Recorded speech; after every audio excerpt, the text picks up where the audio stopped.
Howdy chaps, and welcome back to another fantastic episode, where in this one we are tackling some more of the XW. You'll see a bit of an update on the EJ, not a lot, and I'll give you a sort of flow on progress of how the Pants Terror is going. And yeah, it should be a fairly good one. I've got a lot done,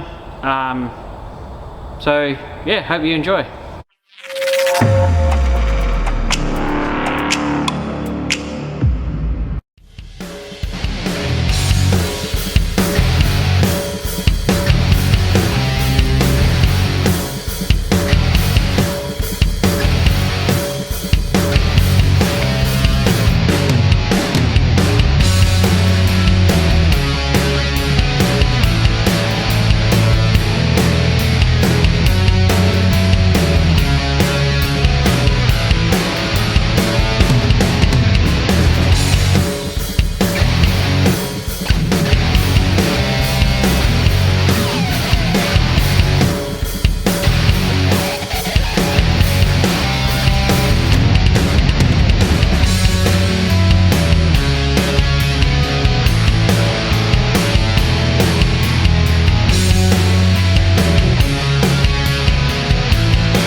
Alrighty chaps, if you're looking here, you'll notice that the torque box outer is off. It requires, I think, drilling or grinding out some, I think it's a seam weld there, there's another seam weld there, there's a blob of brass there, or braze, and drilling out the spot welds through here. This was partly disassembled from someone before I started, so the bottom half of the torque box was out. So when you're doing this, will be, that's technically classified as the inner, and the outer comes up and across through here.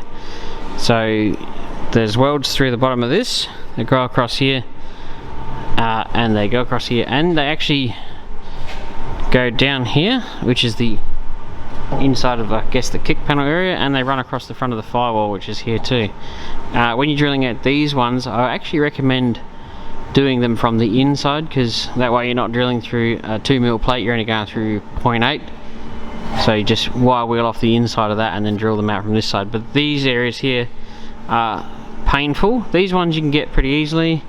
These ones I found to be easy done with a belt sander, just sit there and grind through them. Those ones can be drilled out, no worries. Those will be drilled out alright. If the car is up on this angle, drilling them out isn't too bad either. Otherwise, because the steel is so thick, it does take a bit of doing, and when it comes to separating them, that is also particularly painful. I have found that these do get pretty good at trapping rust, which might explain why they rust out. And you notice that when they rust out, they only rust out where the top of the dirt was, not where the bottom of the dirt was. So you see this bit here is still perfect, that bit's still good, just where the top of the dirt was is where they've rusted out. So sometimes, if you're on a budget, you possibly could get away with like cutting them and putting patches in, but I mean, if you're going full Mickey, well then taking them off and getting all that rust that's in between seams out is probably also good. And look how good the factory are at missing when they're assembling. That's not even in the middle of that weld there, they're all hanging off the edge. So cars are not built better when they're old. They're built by people, and people make mistakes. But yes, so we're tackling this. We've got a new piece folded up for here. This will be I've got to trim this down a little bit more, but we're getting rid of all this pitting that's here, and this piece is going to replace that bit. And they weld in here, so along there, so you see how it's gotten a bit thin. And obviously we've got this piece, which is a joiner, so this piece here, which you can see ends just there, that is the piece the main piece that joins the sill panels to the torque box. So if your car rusts out just here, in there, and in here, your car's a lot weaker than it used to be. So you know, like, this is pretty normal, but when you start seeing it chewed out in here, that's when you start getting concerned. I always used to I used to have a rule where if the torque box was rusted out, I never bought the car. So just be mindful for that. That's one of the traps for the new players. The torque boxes are a particularly good rust trap. I think on the later Falcons, the sill panel might be open through here, or the chassis rail, and you can get them through there and into the torque box, but this area always fills up with dirt, and that's also why the rear torque boxes fill up with dirt and rust out as well. So very common, and obviously that rusts out because that's one of your guard bolts, and the other one's a little bracket that screws on with a 3/8 coarse thread, and then your guard bolts on there as well.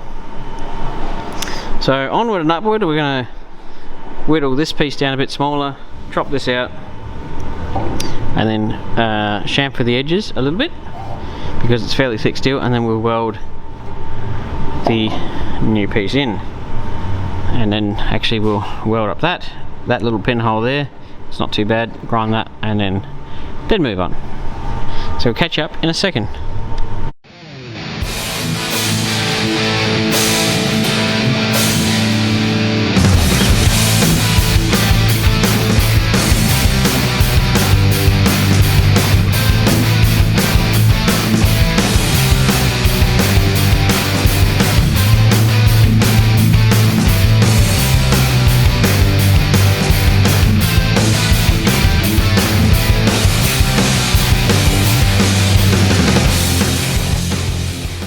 Alrighty chaps, I do have to remind myself that I do actually am trying to do a bit of a how-to on this, but what's happened here, if you're wondering why these have been welded up, the last chap who took this apart, is a fine example, instead of drilling through just the top layer, I'm thinking he didn't have a spot weld drill bit, and he's drilled all the way through, so all of these holes had to be welded up, because, well, once the outer piece goes on, that's quite warm, once the outer piece goes on, I'm not going to be able to weld them any other way, and I've got to weld through the top layer to this layer, so I've got to weld them up, and this will be, it does move, that just needs to be pulled slightly forward when it clamps.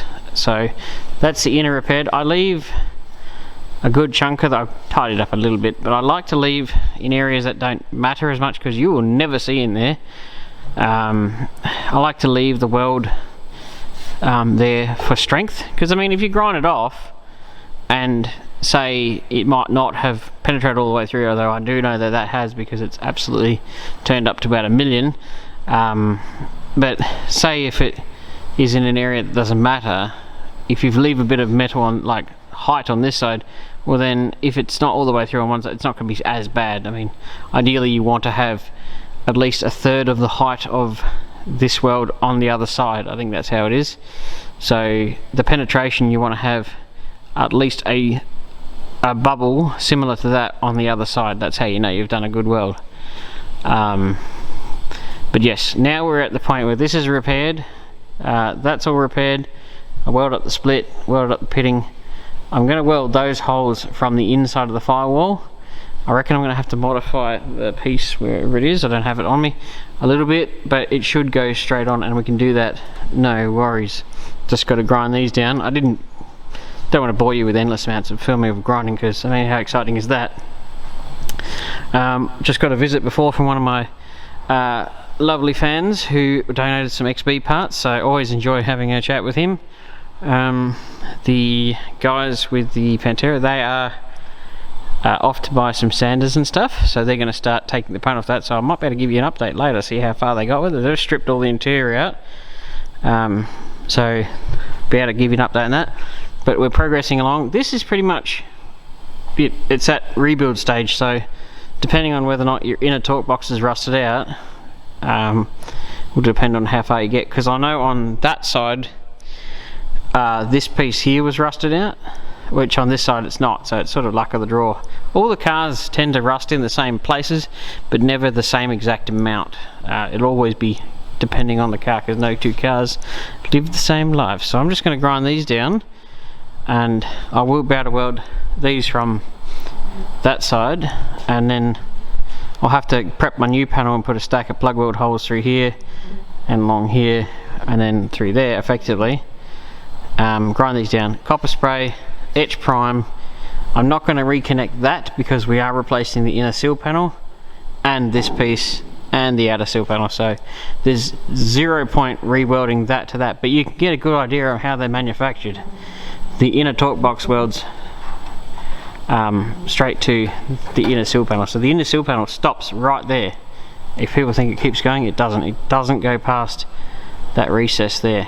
So it goes there and stops, and then you've got this inner piece here which joins from the outer torque box to the inner torque box to the inner seal panel to the outer seal panel and to the top of the side cowling area.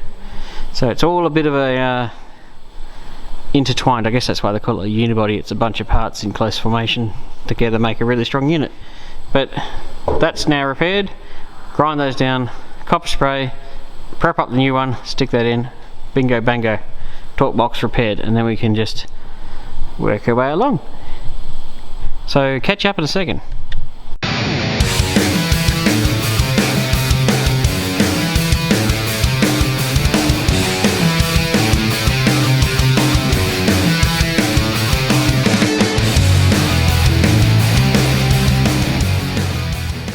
Alrighty, so we finished up this area and now we're moving along, and I've decided that the next piece I'm going to do is to start tackling this area. That way I can fix the rail, fix the rear torque box, and have all this repaired before putting on the inner seal panel.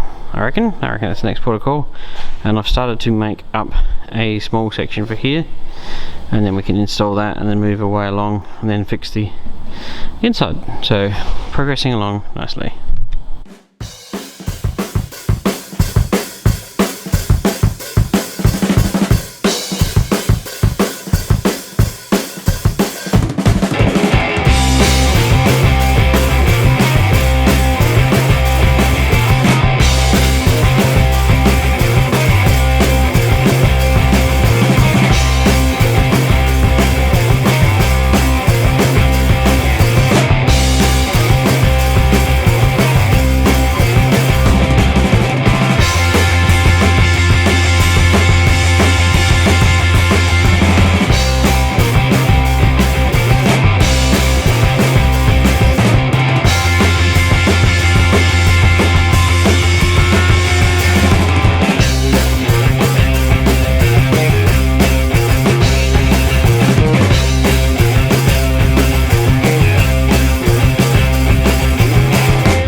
So chaps, what I've decided to do, considering how bad that was, even though I have just done a repair here, I did this repair and I was like, yep, that's good, but it's still got holes on the inside, and I am happy with that, but I decided that this was bad enough because it looks like this on this side.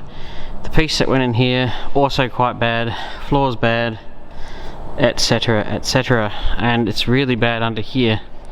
So what I decided to do, I was like, where the heck am I going to get a piece of chassis rail? And then I realised the local U-Pullet yard, there's an XT in there, or at least there was, and it turned out, yes, it still was there, and I proceeded to chop out that section. So unfortunately, when I was in the yard, I could not for the life of me get that bolt out, so I had to buy the chunk of car with the leaf spring attached to it, unfortunately. Luckily they didn't charge us for that because they could quite plainly see that we were not trying to have it. And we have a lovely, actually really good chassis rail. This is just me with that's the non-cutty side of the recip saw scratching up a near perfect chassis rail section. So I mean, it's got a bit of rust there, but it's not as bad. So what we'll do in a minute is keep chopping it down till we get left with just the chassis rail and rear leaf spring mount, and that will be a perfect donor to go into that part of the car. What I'll probably do is, as I'm not 100% sure how strong that'll be if I remove a chunk of the rail, I will probably chuck a couple more floor braces in and a few things just to make myself feel more comfortable. I'm pretty sure that taking just that chunk of rail out and that leaf spring mount won't actually do too much to the car, but if I put a brace from there to the floor and then maybe from there to there and then another one in the inside of the car, and we'll probably go here to here or here to here or something, just to make sure the car doesn't change shape. I'm pretty sure it won't. I'm actually fairly confident it won't, but it never hurts to be doubly sure. And what I'll do is I'll just do a join or something in through here past this repair. Even though I've just done it, it's easier to put in a piece that doesn't have any repairs, and we can just step in a section of rail with this new piece, and we don't have to worry about trying to fix this rotten garbage. But it was quite convenient of being able to go to the local yard and actually find, well, I'm surprised the car was still there. It's been there for over a year. Normally they scrap cars before then, but as you can see, I've started chopping this side. They're going to have a beautiful rail section to put in that'll solve a lot of hassles. But that was a pain in the proverbial to get out, that was, because it had rusted to that collar in there. The little crush tube was a very not willing participant, but I was happy I got that out. And the worst thing at the yard is when they put the cars on the sort of welded rims, they put it right under that. I was like, oh man, that's a section I need. So we got one of the sack trucks there and jimmied up on it and then shoved the rim further down and then just chopped that piece of the car out. I might throw up a couple of photos of the aftermath. It looks kind of funny. And if you are from Adelaide and you go to that yard, you'll know where I've been. So I'm going to get this trimmed down in a second and we'll catch up.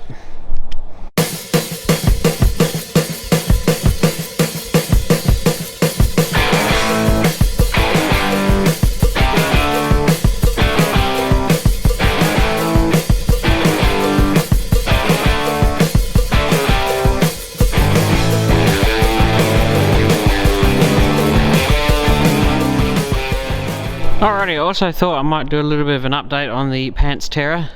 The owners have been doing a fantastic job of sanding the paint off. Sort of wondering whether or not they decided that was a good idea, because I've periodically seen them through the day and they look like, well, let's just say they have a bit of a red tinge to them. They've had respirators and stuff on, because I did tell them that paint, even in dust form, isn't quite as bad as it is when it's fresh, but it's still not, even sanding paint, it's still got all the same bad stuff in it, even when it's like, you know, when you're sanding it off. So you still really should wear a respirator when you're sanding paint off. But they are making some rather spectacular progress. All the colours of the rainbow. The goal is to have this whole car bare metalled and in etch primer before I start on the rear end. That way they've saved themselves a ton of money. As I like helping everybody out, I've sort of said the more you do, the cheaper the job will be, basically, and I'll just point you in the right direction. But I tell you what, the car looks better in bare steel than it did with paint on it. But we've uncovered some sins, that's for darn sure. But yeah, the quarters are looking pretty good. Got to weld that up. There's a little split right there. Clean that some more. Pulled the windows out. The car was factory white originally.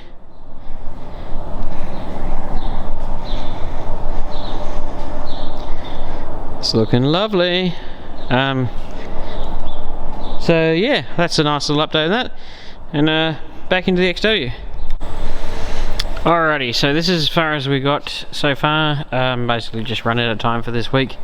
You saw that I did all that, and I sort of had a close encounter with an angry grinder this afternoon, getting this thing prepped up. But this is now, I've got to weld up a little hole in this, but this is the new rear torque box, rear front suspension hanger, and the front portion of the rear chassis rail. So this is what we're going to put in all in one piece.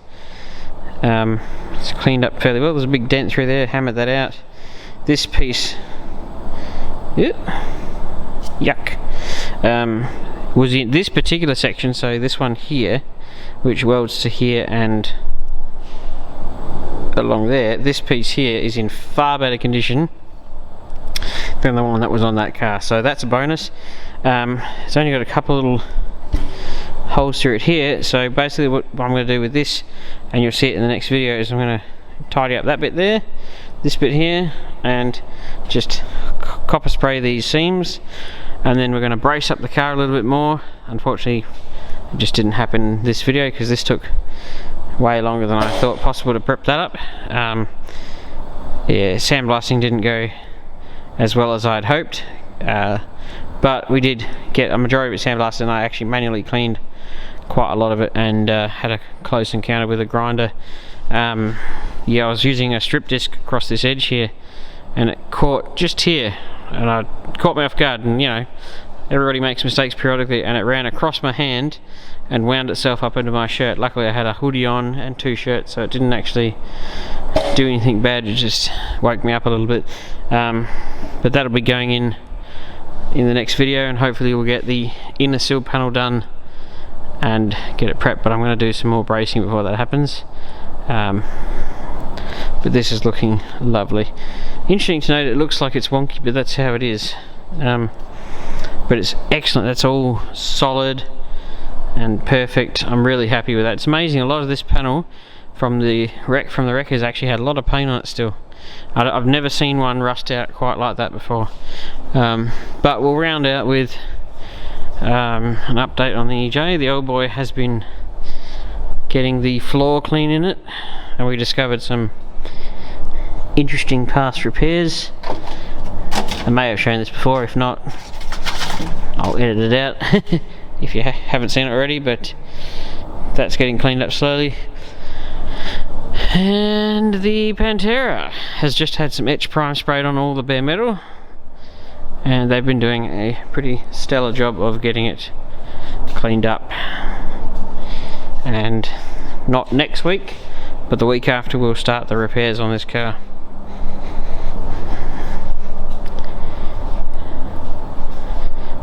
So yeah, I think that's pretty good, don't you? It's got 70 bajillion coats of paint on it. Alright, I just wanted to add this last little bit in the end. I have been making progress on the XB, hiding behind everything. I've had some donations by Tom from Phat Rides, formerly Phat Fords. I'd just like to give him a huge shout out. Love his channel, love his work, and he's one of the nicest guys out there. And I would love it if some of my YouTubers, if you haven't already subscribed to Phat Rides, formerly Phat Fords, please go over there and give him a huge boost of subscribers. It's funny, subscribers are only really important to people who do YouTube.